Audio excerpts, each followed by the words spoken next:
Verrell Bramasta dapat nasihat dari sang ayah Ivan Fadila sebelum menikah dengan wanita pilihannya. Saat ini, Verrell Bramasta diketahui masih menjomblo setelah putus dengan Natasha Wilona. Meski demikian, Verrell Bramasta dan Natasha Wilona masih berhubungan baik. Bahkan dalam beberapa kesempatan, Verrell Bramasta dan Natasha Wilona kerap mengumbar kemesraan layaknya pasangan kekasih. Terkini, Verrell Bramasta mendapatkan nasihat dari sang ayah Ivan Fadila. Nasihat tersebut disampaikan saat keduanya diundang di acara Rumpi Trans TV Official.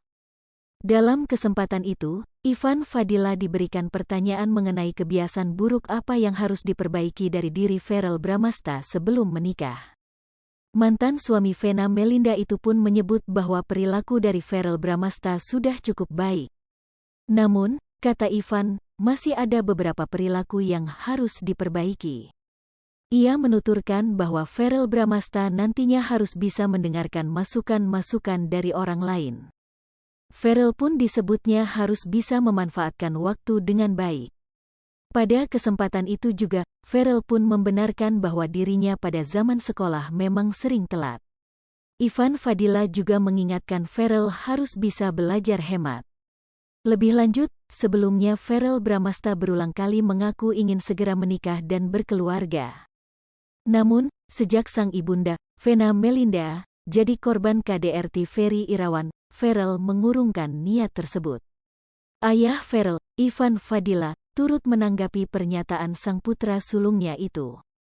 Sebagai seorang ayah, ia selalu mendukung apa yang dipilih sang anak dan mendorongnya untuk menjadi pribadi yang lebih baik.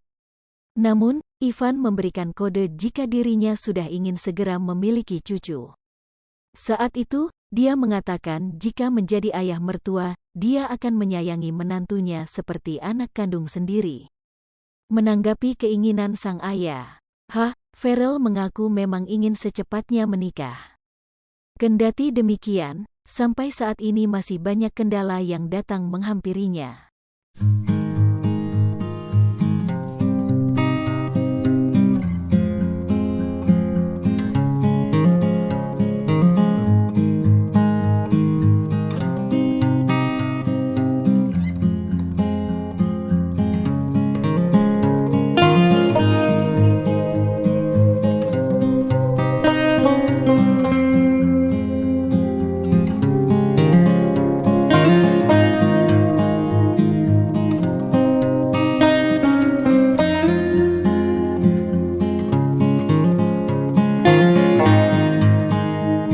Pemirsa Sri Popo TV, jangan lupa komen, like, dan subscribe, serta tonton terus berita-berita terupdate lainnya ya.